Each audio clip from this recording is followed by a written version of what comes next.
Bienvenidos a esta isla donde el periodismo no está cercado, donde no se deforma la realidad por militantes de un lado y del otro. Por suerte, algo primitivo está surgiendo, una especie de grito o un ladrido. Cuidado, perro que ladra también puede morder. En la calle, donde las jaurías ya se están encontrando, o adentro, o sea, digamos, desde el canil.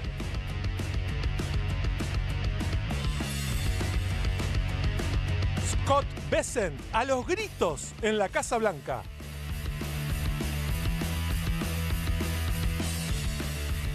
Una comitiva costosa llegó a Roma.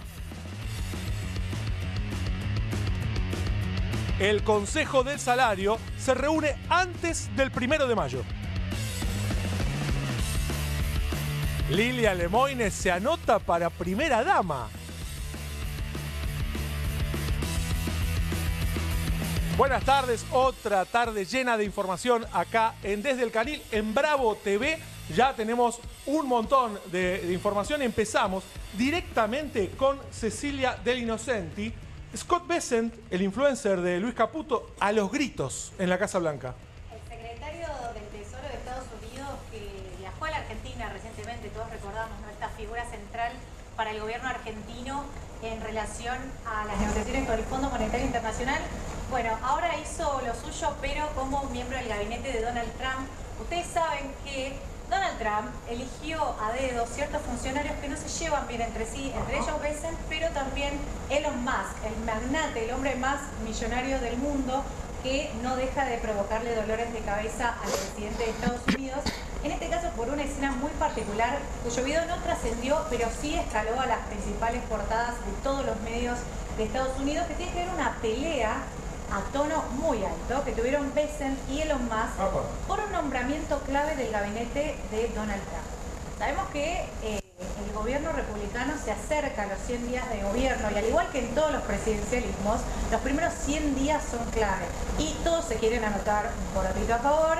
Estas dos figuras no quieren ser la excepción, pero lo que encendió la chispa entre los dos fue un nombramiento, en este caso del IRS, que es el organismo de Estados Unidos, lo que sería acá la FIP o ARCA ahora, que se encarga de hacer cumplir la ley tributaria y de la recaudación federal.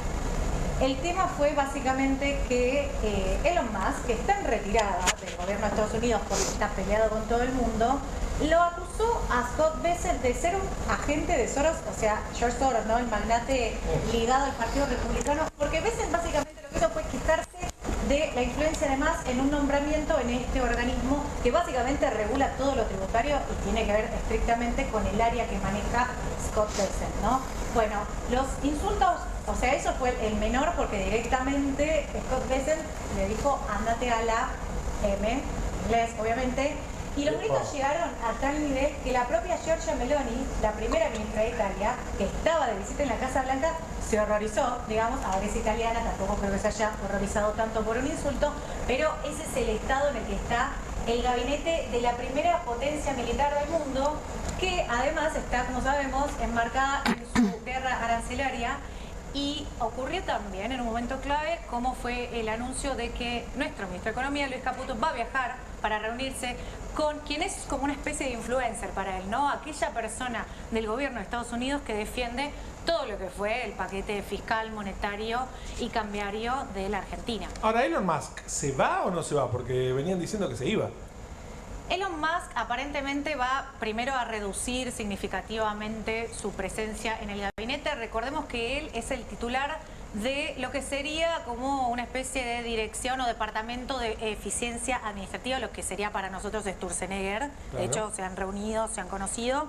Y él es el encargado de implementar la motosierra trumpista. Pero Musk lo que tiene, ustedes saben que tiene ciertas como partes de su personalidad que no le agradan y además tiene formas de comunicar a través de X, ¿no?, la red social de la que es dueño, que enojan incluso a los más combativos dentro del gobierno. O sea, tiene esta manera de hacer política. De hecho, con Scott Bessent primero se pelea por Twitter cuando estaban en la Casa Blanca. O sea, entonces es una figura muy resentida del gabinete y está en retirada, por lo que hay que ver qué pasa en los próximos días en función de esta influencia que tienen estos dos magnates, que incluso hasta dijeron que, testigos del hecho, dijeron que se pelearon como una especie de lucha libre. O sea, casi se fueron a las manos, no sucedió, pero esta impronta además es muy resentida en el gobierno. Hay un dato muy interesante que vos señalabas en esta comparación, ¿no? La relación Caputo-Essen, ¿sí? Que quedó muy bien explicitada en la visita en la Argentina, en esa relación. Y si bien Javier Milei dice que es amigo de Elon Musk, Elon Musk en Estados Unidos es Federico Sturzenegger, ¿no? Este dúo que vino forzando hasta el momento una muy buena sintonía dentro del gobierno, en donde todo el mundo habla de, en realidad, los roces. Yo tengo conocimiento de cómo muchas veces intentan separar, ¿no? No me pongas una foto tan cercana a cosas que hace Caputo porque yo me quiero despegar de eso, dice Sturzenegger. Digo, casi que podríamos tener un paralelo entre lo que pasa acá en la Argentina y lo que está pasando en Estados Unidos. Es bastante divertida esa historia que estás contando también. Totalmente, y obedece también a este cambio de época, me parece, Aria, con todo lo que tiene que ver con figuras contrapuestas, porque a fin de cuentas son figuras sumamente importantes para el Ejecutivo, pero por otro lado también tienen que responder a ciertas demandas, en este caso presupuestarias, porque Scott Bessent también tiene que hacer cumplir ciertos presupuestos, o al revés, le había pedido a Elon Musk que cumpla con sus promesas de recortes presupuestarios que Musk no hizo. Entonces, y esto se puede interpretar a nivel local también, porque vieron que a veces lo que pasa en Estados Unidos después se replica en Argentina y a la inversa, con Milei, pero este es el punto. Cómo dos ejes de poder dentro de un mismo gabinete te pueden socavar, en este caso, la credibilidad del gobierno de Trump. Y vamos a Franco Lindner ahora, porque tenemos el carpetazo del Papa Francisco contra Milei. Así es, Edu. Vos sabés que unos meses antes de su fallecimiento, allá por septiembre del año pasado, el Papa Francisco le tiró un carpetazo por la cabeza al presidente Milei. Una denuncia gravísima en la que hablaba de coima, sí. Decía que un empresario internacional estaba en tratativas con un ministro del gobierno argentino, del gobierno de Milei, y para que le aprobara un proyecto de inversión, el ministro, a la segunda vez que lo veía este empresario, le dice, ¿y para nosotros cuánto? La coima, dice Bergoglio. Tenemos el video ahí, no sé si lo podemos ver. Sí, ahí lo vamos a ver, el video del Papa diciendo esto. Mi abuela nos repetía siempre, estén atentos, que el diablo entra por los bolsillos. Que el diablo entra por los bolsillos, siempre. Que una coima aquí, que una cosa allá, y te entran por los bolsillos. Me contaba un emprendedor internacional que estaba haciendo en Argentina inversiones de extensión de eso que ellos llevaban adelante, que trabajan muy bien y hay un buen acuerdo, que fue presentar al ministro el nuevo plan de nuevas extensiones. Y el ministro atendió muy bien y le dijo, déjemelo. Y ya lo van a llamar. Al día siguiente lo llamó el secretario del ministro y le dijo, mire, usted dentro de 2 días puede pasar, así ya le entregamos el permiso y todo. Él pasó, le entregó todos los papeles, la firma, y cuando él se estaba por levantar le dice, ¿y para nosotros cuánto? ¿Y para nosotros cuánto? La coima, ¿no? El diablo entra por el bolsillo, no se olviden. La coima, directamente. Tremendo lo que dijo el Papa Francisco sobre lo que estaba pasando ya por entonces en el gobierno de Milei. Esto fue en el marco de un encuentro con movimientos sociales, con organizaciones sociales, estaba Juan Grabois, y obviamente hubo una respuesta del vocero Adorni. ¿Qué dijo Adorni? Dijo, respetamos su opinión, pero no tenemos por qué compartirla. Su opinión. O sea, estaba diciendo, acá hay una coima, no Más es que una opinión, hay un opinión, dato chicos. ahí, ¿no? Está diciendo, son unos coimeros. Respetamos su opinión, pero no la compartimos.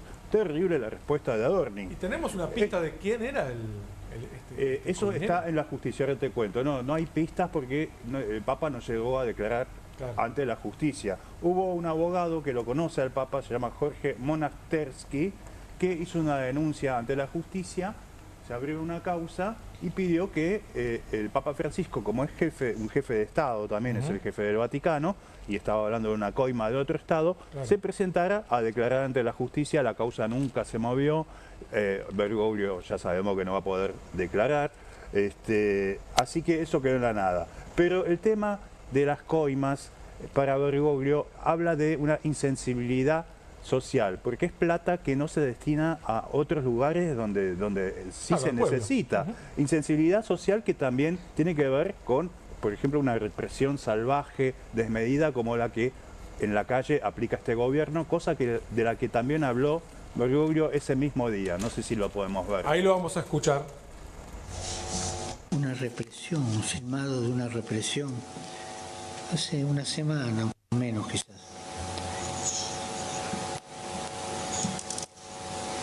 Obreros, gente que pedía por sus derechos en la calle. Y la policía la rechazaba con una cosa que es lo más caro que hay. Ese gas pimienta de primera calidad. Porque no tenían derecho a reclamar lo suyo. Porque eran revoltosos, comunistas, no. Y el gobierno se puso firme. En vez de pagar justicia social, pagó el gas pimienta, le convenía. Pocas veces tan claro, ¿no? El Papa hablando de la actitud y la actividad de un gobierno. El gobierno se puso firme, en vez de pagar justicia social, pagó el gas pimienta, dijo el Papa Francisco. De primera calidad, carísimo, además. Tiene un tema con la corrupción, Bergoglio tenía un tema con la corrupción que lo sublevaba la corrupción. Me acuerdo un Tedeum del año 2006, donde al kirchnerismo en la Catedral Metropolitana le hablaba de negocios ya, de la cultura de los negocios ya, apuntando a la corrupción del gobierno kirchnerista. Me acuerdo también de uno de los temas que lo alejaba de Mauricio Macri. Uno de los temas que lo alejaba de Mauricio Macri eran los talleres clandestinos de la familia Aguada, que tienen la tienda de ropa Aguada. Juliana Aguada es la cabeza del emprendimiento y su mamá era la fundadora, Pommy Baker. Un día Pommy Baker fue al Vaticano con un grupo de notables argentinos interreligiosos a verlo al Papa. Lo sentó en primera fila, la sentó en primera fila a Pommy Baker y le dio un sermón, una homilía sobre el trabajo esclavo y la explotación. Sabía bien con quién estaba hablando.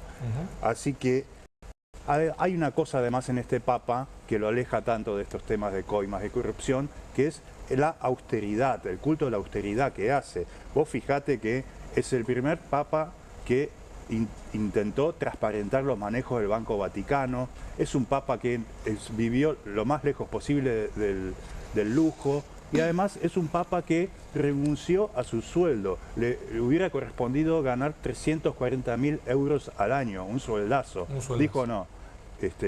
No, renunció a su sueldo. Y que le quedaron $100 o algo así. Y muere con un capital de $100. $100, ese es su capital al momento de fallecer.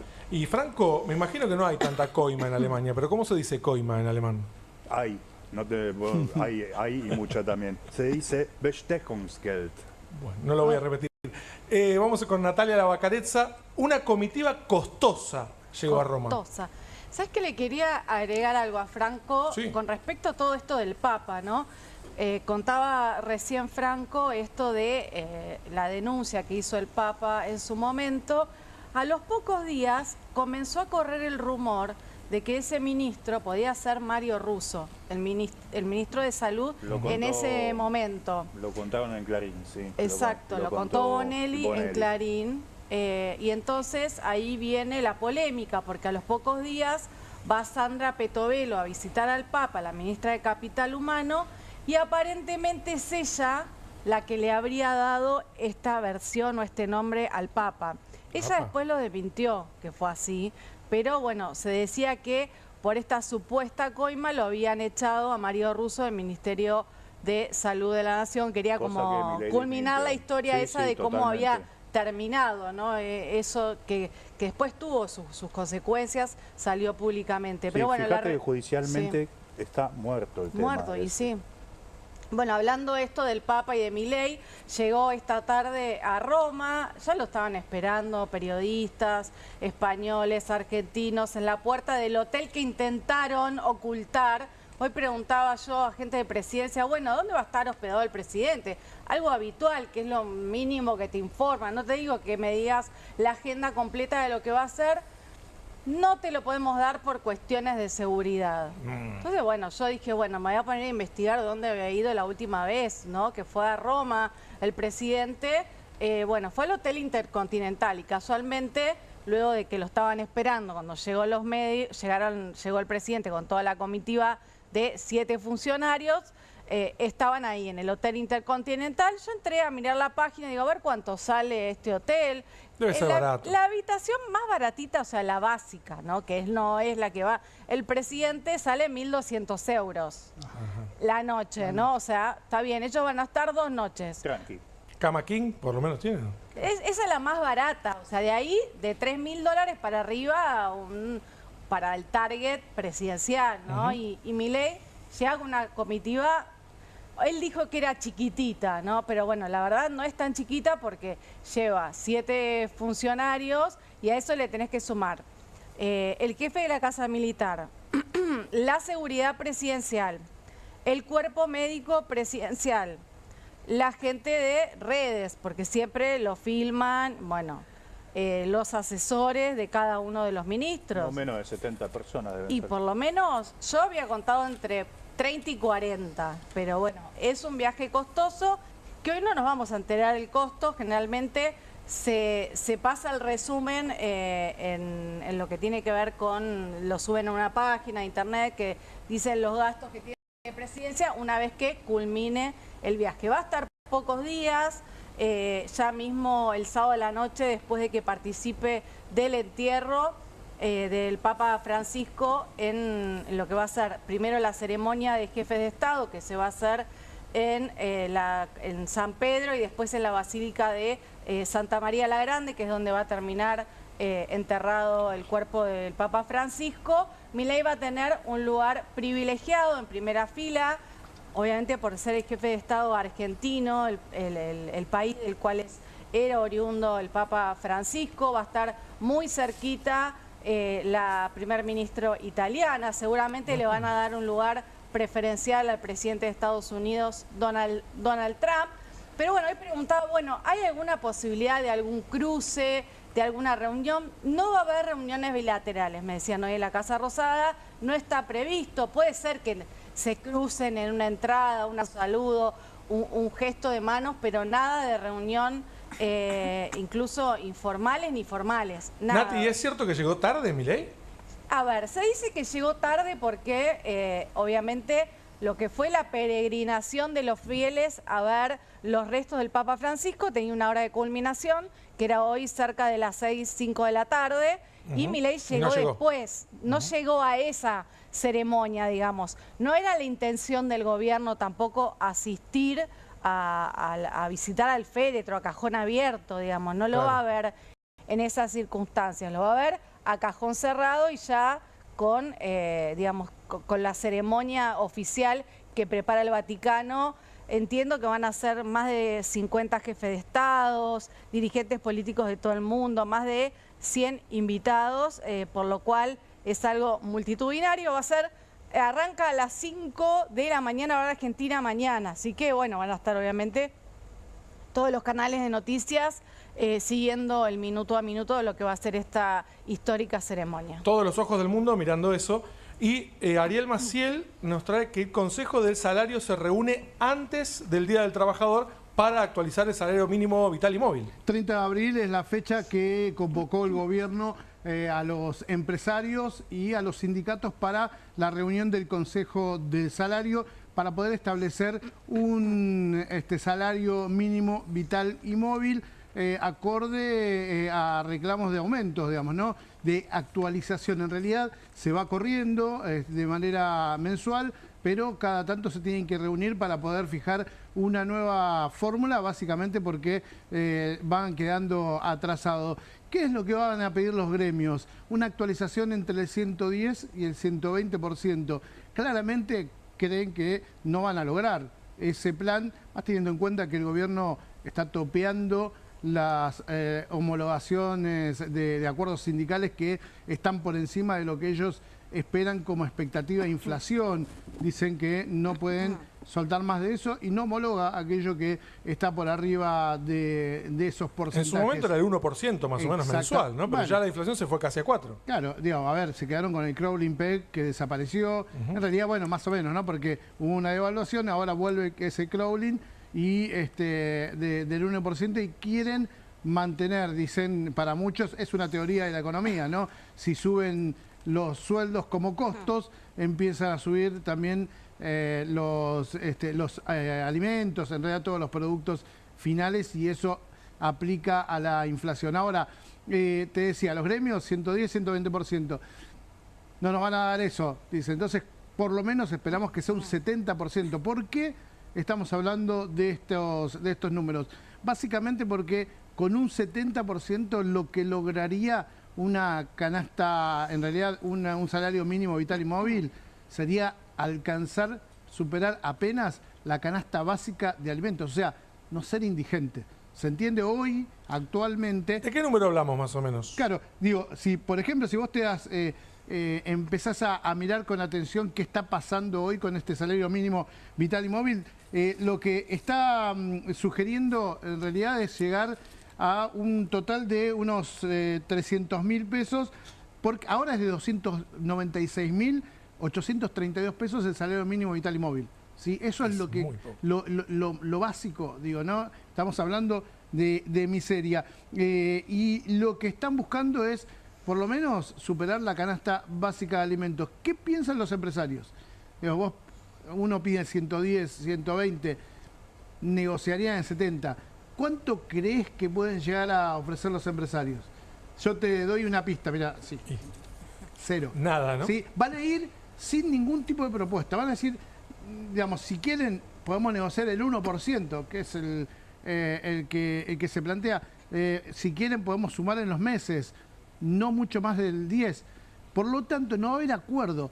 Vos decís, ¿y esto qué va a suceder? Bueno, va a terminar pasando lo que viene sucediendo en todos estos últimos tiempos durante el gobierno de Milei. Decretazo. El decreto de parte del gobierno diciendo cuál es el salario mínimo vital y móvil, argumentando que no se pusieron de acuerdo los empresarios y que con los sindicatos, y que esto, bueno, va a ser una medida salomónica, ¿no? Entonces, ese es el contexto en el que se va a debatir este salario mínimo vital y móvil. Pero, ¿cuál es el contexto en real, digamos, no?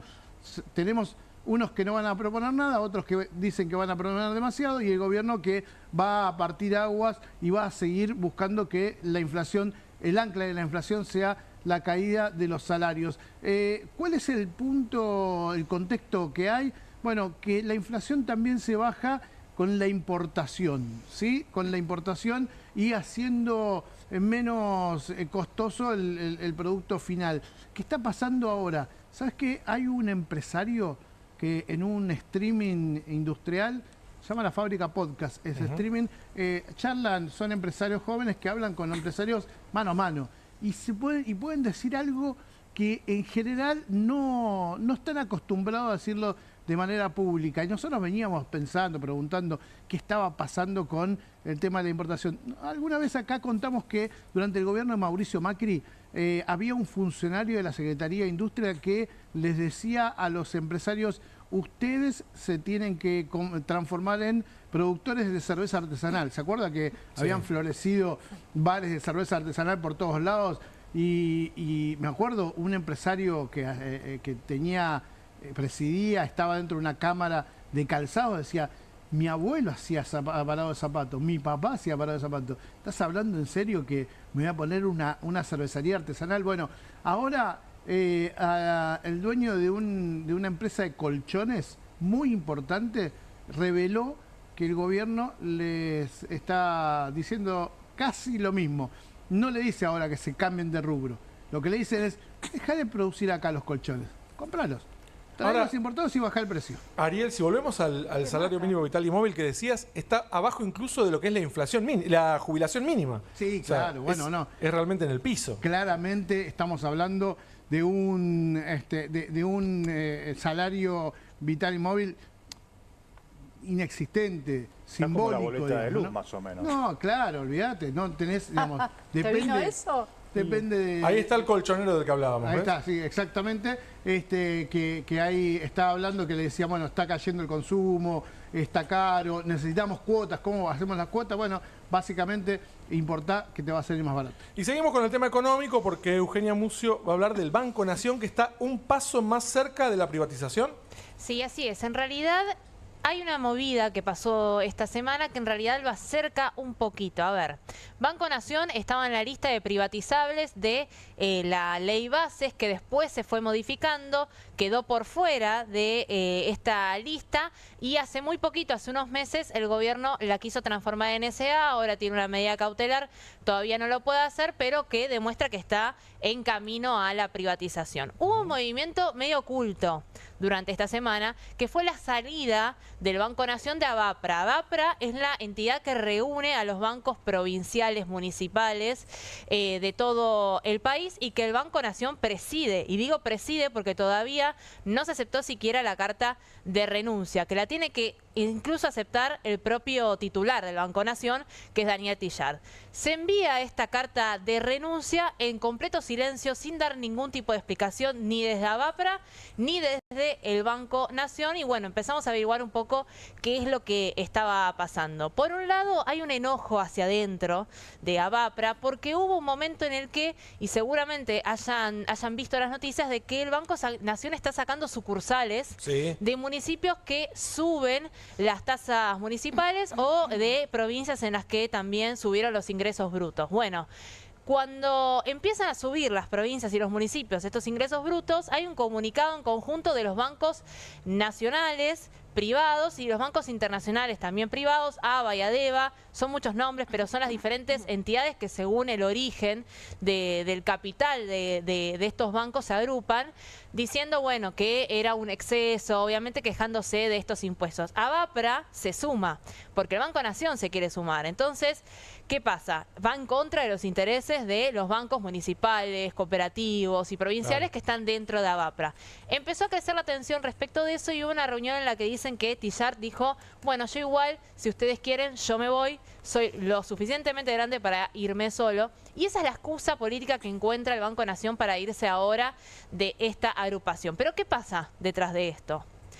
Hay un pedido del FMI muy expreso, si leen con detalle lo que es la letra chica del acuerdo que nos dio los 15.000 millones de dólares o que le dio al gobierno, que es que las privatizaciones tienen un rol fiscal, un rol en la meta fiscal del Fondo Monetario Internacional, y el fondo pide o le pone el foco a todas las que dijiste que ibas a privatizar en la ley Bases, las vas a tener que privatizar. O sea, el FMI te manda a privatizar. Exacto. Entonces, ¿qué pasa?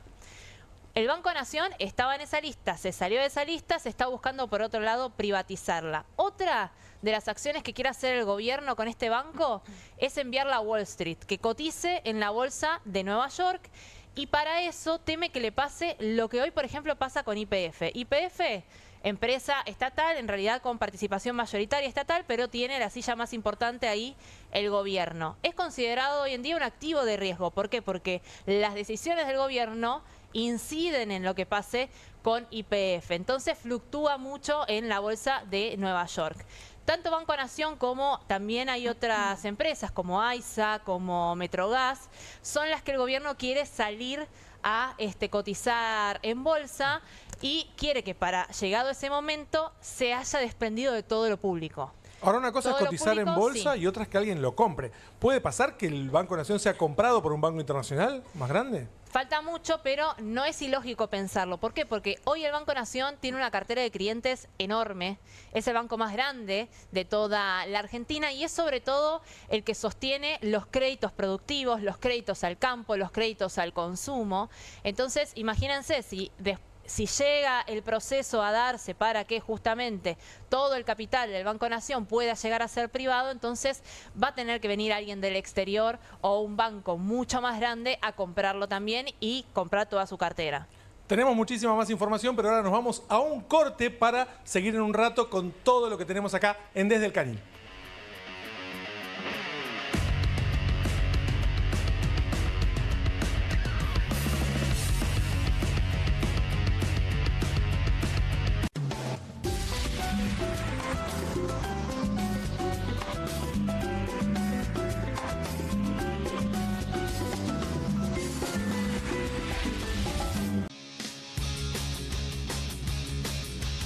Soy Casta, con la conducción de Carmela Bárbaro. Un programa diferente de mujeres, plural y picante. Soy Casta, de lunes a viernes a las 19 por Bravo TV. ¿El dolor de garganta arruinó tu día? Confía en Strepsils para darlo vuelta.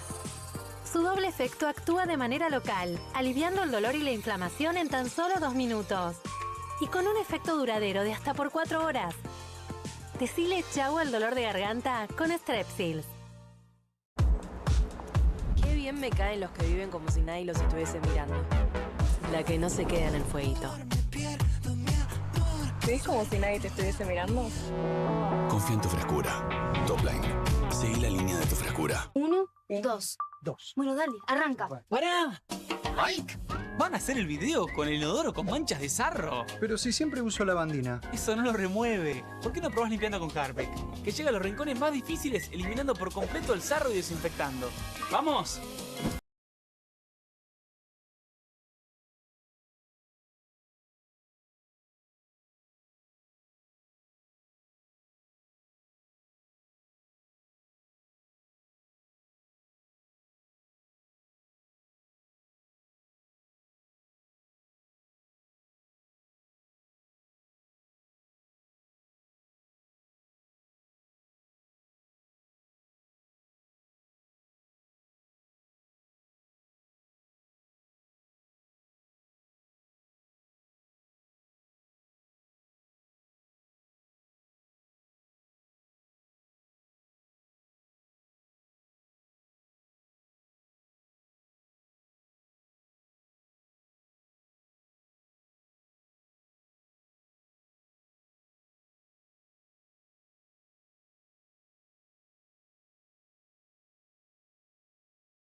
Seguimos en Desde el Canil y ahora con mucha más información tenemos a Cecilia Del Innocenti con el tema del Vaticano. Otra vez en el Vaticano se prepara para ser el epicentro de la política mundial en el funeral del Papa Francisco. Seguimos hablando del Papa Francisco, posiblemente por los próximos días, no solamente por el cónclave de quien será su sucesor, sino también por el funeral, como decías, que tiene un simbolismo político crucial, más allá del sentimentalismo detrás de todos los católicos que respalden al Papa argentino. Todo el mundo va a estar mirando lo que pase mañana sábado en la Plaza de San Pedro y en la Basílica también, porque va a albergar a al menos 50 jefes de Estado y de Gobierno y 10 reyes, que bueno, son jefes de Estado también, pero otras 130 delegaciones del mundo, es decir, es un evento mundial en un contexto complicado, no solamente por la guerra arancelaria que ordena Donald Trump desde Estados Unidos, sino también porque estamos en un momento de escalada bélica en distintos puntos del mundo. Recientemente pasó, por ejemplo, entre India y Pakistán, dos potencias nucleares que están al hilo de la guerra de manera directa. Entonces, digamos que se encuentren todas estas figuras en el Vaticano no va a ser un dato menor. En este caso, me parece que más allá de los presentes, ¿no?, que ya confirmaron, Natalia hablaba de Milei, de Macron, el presidente de Francia, o mismo también otras figuras como Donald Trump o el príncipe de Inglaterra en representación del rey Carlos III, también están los grandes ausentes del próximo sábado. Tiene que ver con las órdenes de arresto que emitió la Corte Penal Internacional. Recuerdan, lo hemos hablado el miércoles pasado y en otras oportunidades, ¿no? Esta Corte de la Haya que hace de fiscal hacia presuntos criminales de guerra o criminales de lesa humanidad en función de las distintas guerras. En este caso hablamos particularmente del primer ministro de Israel, Benjamin Netanyahu, del presidente ruso, Vladimir Putin, y después podemos hablar un poquito, Edu, de China, pero estas dos figuras van a ser los grandes ausentes de la tarde del sábado. Nicolás Maduro tampoco va. Nicolás Maduro tampoco. Con esto de también la posibilidad de que pueda llegar a quedar detenido por algún delito. Sí, lo cual Qué escándalo si llegara alguno y quedara detenido ahí, ¿no? No, igual está bueno lo que plantean, porque en realidad es una pregunta que todos nos hacemos y efectivamente estas órdenes de arresto tienen la posibilidad de ser cumplidas.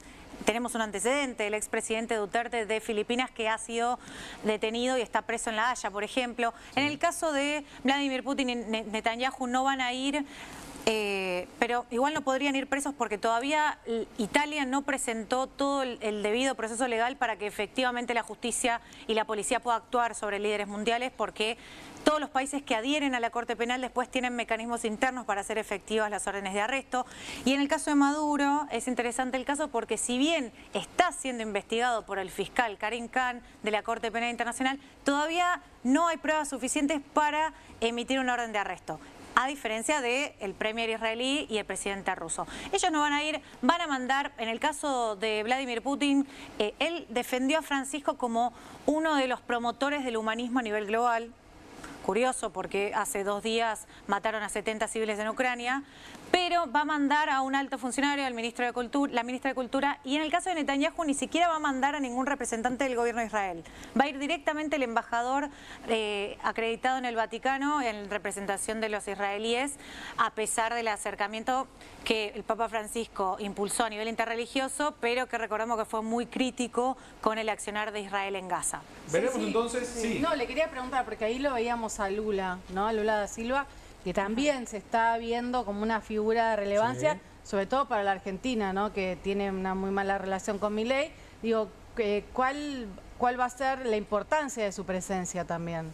Bueno, Lula da Silva, más allá de esto que mencionabas, tenía una cercanía particular con el Papa Francisco por una cuestión de afinidad de agendas, ¿no? Y de afinidad ideológica en términos de todo lo que es la agenda de poner en primer lugar, puede ser el lado discursivo, también presupuestario, esa es otra discusión, a todo lo que es los marginados, los pobres. Desde ese lugar, el Lula da Silva es importante su presencia porque recordemos que Brasil es un foco del avance de las iglesias evangelistas. Entonces, cuando al Papa Francisco en 2013 lo designan Papa, no fue casualidad por una cuestión del avance en América Latina, ¿no?, de las corrientes evangelistas. Y para cerrar, tema China es importante porque el Vaticano, y este es un dato interesante, es uno de los microestados o estados que reconocen a Taiwán como un país independiente, la línea roja de China para todo aquel que quiera relacionarse con ellos. Entonces, esta tensión que registran los dos estados puede influir, más allá de que China no lo confirmó, se espera que manden a alguien. Alguien va a ir, pero no el presidente o el primer ministro. Y veremos desde mañana a las 5 de la mañana de nuestro horario todo lo que va a pasar, porque va a haber miradas, fotos, los ausentes, los presentes. Ahora vamos otra vez con Franco Lindner, con un tema que yo desde que dimos los títulos que estoy esperando este tema. Lilia Lemoyne se anota para primera dama. ¿Por qué Milei le tiene prevención?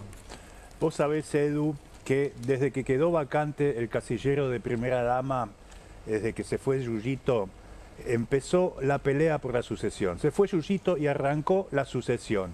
Y la que se anotó antes que ninguna es Lilia Lemoyne. A rey muerto, rey puesto, no tanto hablar de reyes. La diputada, cosplayer, maquilladora de Milei, con una relación intermitente previa con Milei, en los medios dijo que Milei había sido el amor de su vida. ¿Podemos verlo el video, por favor? Ahí lo vemos. Una noticia que pasó, no sé si desapercibida, pero opacada obviamente por la noticia de fallecimiento del Papa, es la separación de Javier Milei con Yuyito González. Vos habías estado en esa entrevista que dio Javier Milei, donde Yuyito estuvo presente, me acuerdo que estuviste ahí. ¿Qué pensás de esa separación? Lamento que no haya funcionado, pero pasa. O sea, que gente buena, que se quiere, de pronto decida no estar más junta, es algo habitual, nos pasa a todos. ¿Te llevas bien con Yuyito González? Sí, muy bien, muy bien. Más allá de que habías manifestado que tenés un amor platónico con Javier Milei. No dije platónico, pero... ¿Cómo dijiste? No, en todo caso, el amor de mi vida de mi lado, y cabe aclarar eso para una persona que está en pareja, que en todo caso habrá sido mi gran amor, pero no viceversa. Hay una aclaración ahí para una persona que está en pareja.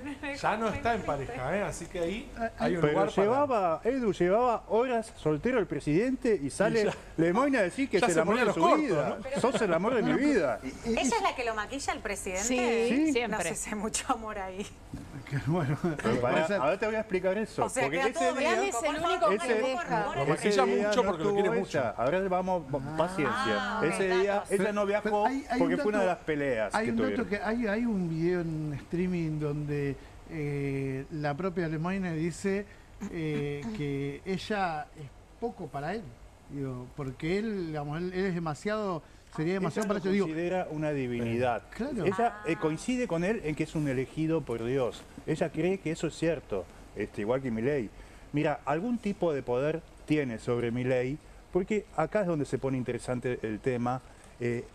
Anda dando vueltas la versión insistente, muy insistente, de un video que tendría ella de él grabado en una situación un poco polémica. Tiene cara de extorsión eso, ¿no? Pero bueno. Sí, sí. Y ella, ese video, ella niega tener ese video, pero hay fuentes con las que hablamos en la revista Noticias que lo han visto el video y a las que ella le ofreció ver ese video, anda desparramando la información de ese video por ahí. Mira, Marcela Pagano, su enemiga íntima en Diputados, no sé si ahí tenemos un tuit, si lo podemos ver en algún momento. Ahí está.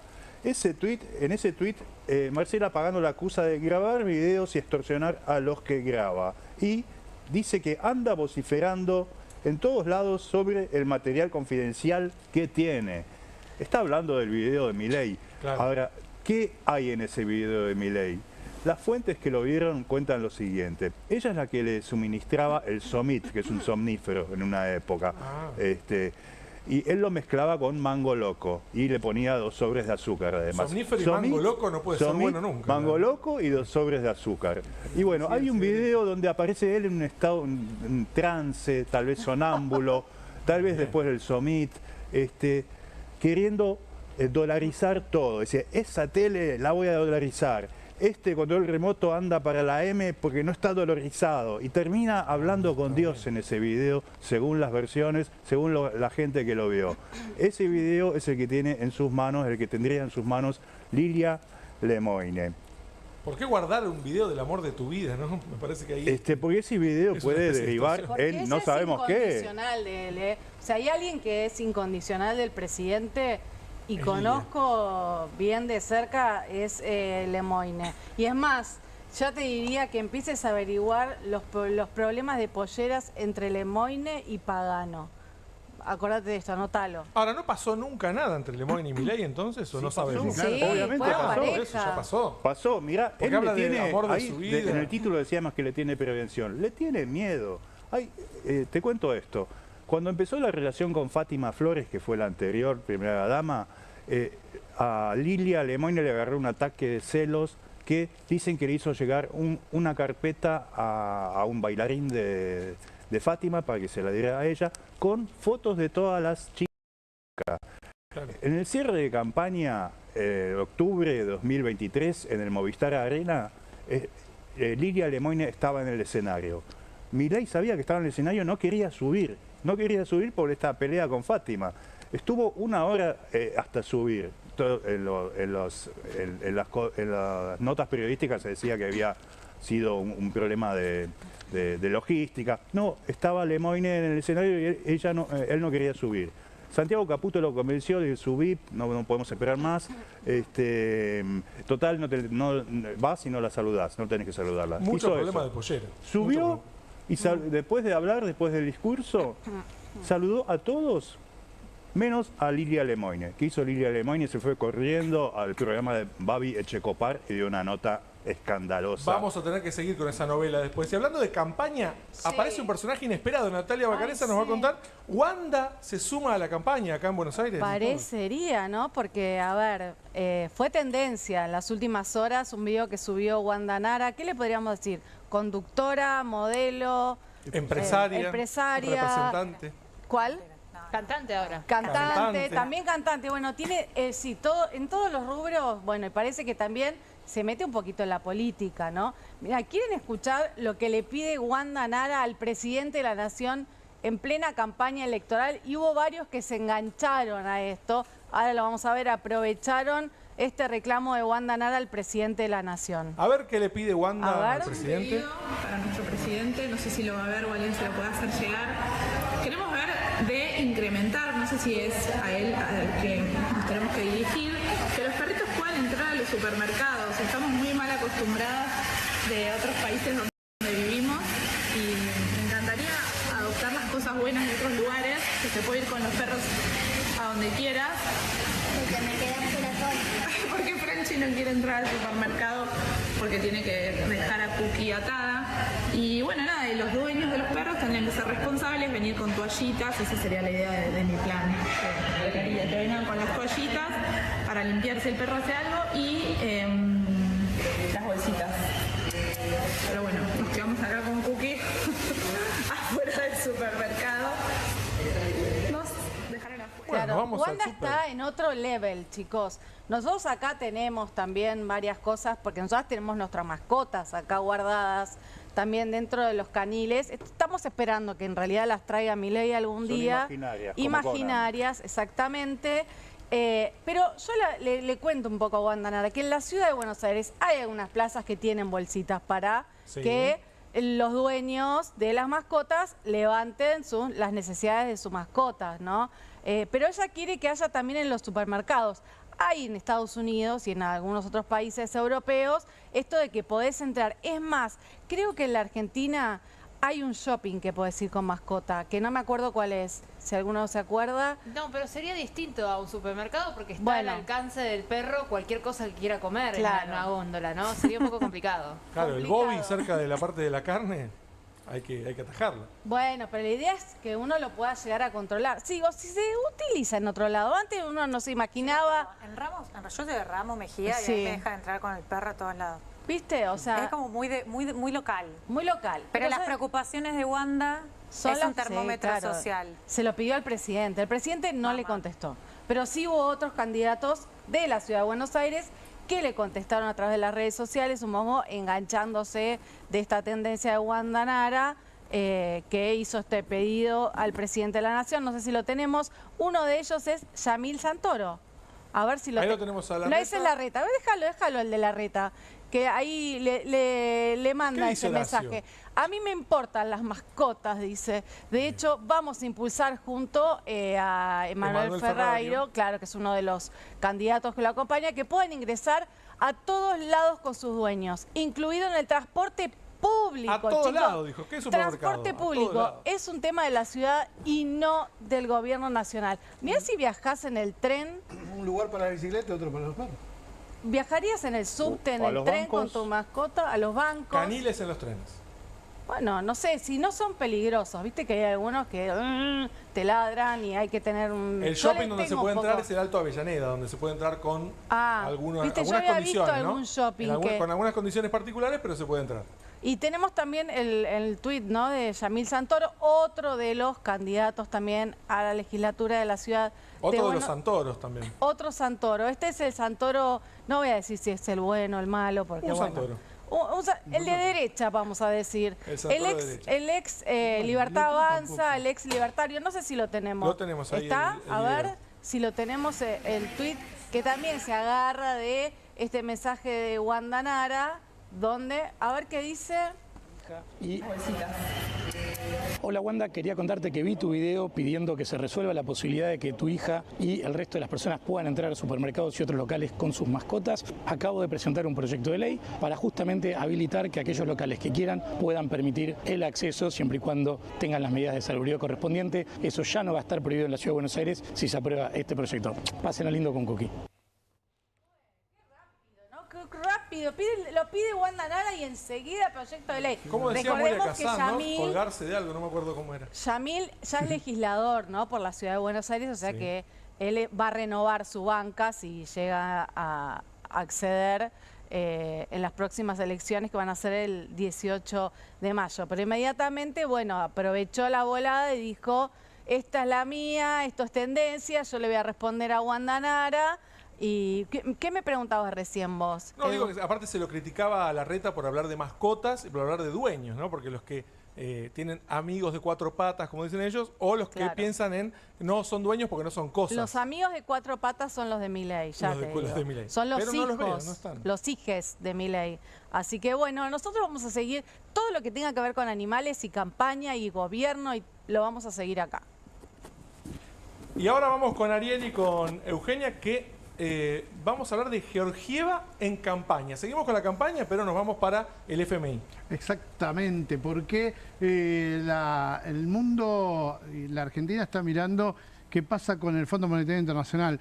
Sí, ya llegaron los 15.000 millones de dólares, ya están en el Banco Central, pero como te contaba Eugenia hace un rato, hay algunos condicionamientos. Caputo estuvo en la reunión de primavera del Fondo Monetario, Euge. Sí, estuvo estos últimos días en las reuniones de primavera del Fondo Monetario y del Banco Mundial. Y es importante aclarar esto porque Cristalina Georgieva, que es la titular del fondo, estuvo hablando sobre la oportunidad que tiene Argentina hoy en día con las políticas de Javier Milei, y habló también de que no había que dejarla sola. Entonces dijo, ahora con el Fondo Monetario y el Banco Mundial estamos ayudando a la Argentina, no había que dejarla sola en este proceso.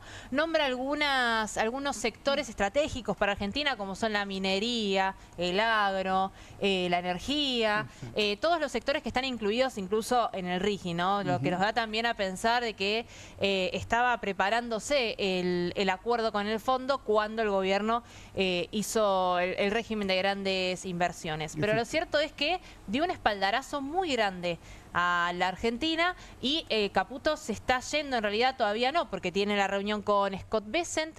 Súper importante esta reunión. Hay algo que dijo Scott Bessent, que es que ahora sí Argentina tendría la posibilidad de un fondo de estabilización cambiaria, que es un fondo que le da a Estados Unidos a los países para ayudarlos de repente si hay algún tipo de shock externo justamente a la política del gobierno, que lo ponga en una situación un poco complicada. Y esto es súper importante en medio de la guerra comercial que está teniendo Estados Unidos con China, porque en los más de 100 acuerdos de este tipo que hizo Estados Unidos con otros países, en algunos ha dado, por ejemplo, líneas de crédito como swaps.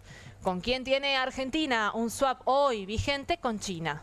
¿Por qué? Porque dentro de la guerra comercial no es solo los negocios que hacen los dos países, sino también qué moneda estás usando para el intercambio comercial. Ahora, Euge, hay un video de Georgieva que es bastante especial sobre las elecciones. Habla directamente de las elecciones acá en la Argentina y como que estuviera apoyando mucho al gobierno de Milei y queriendo que siga este gobierno, ¿no? O eso es lo que parece. Lo vemos. Lo vemos ahí tenemos el video. Domestically, the country is going to go to elections, as you know, in October. And it is very important that they don't derail the will for change.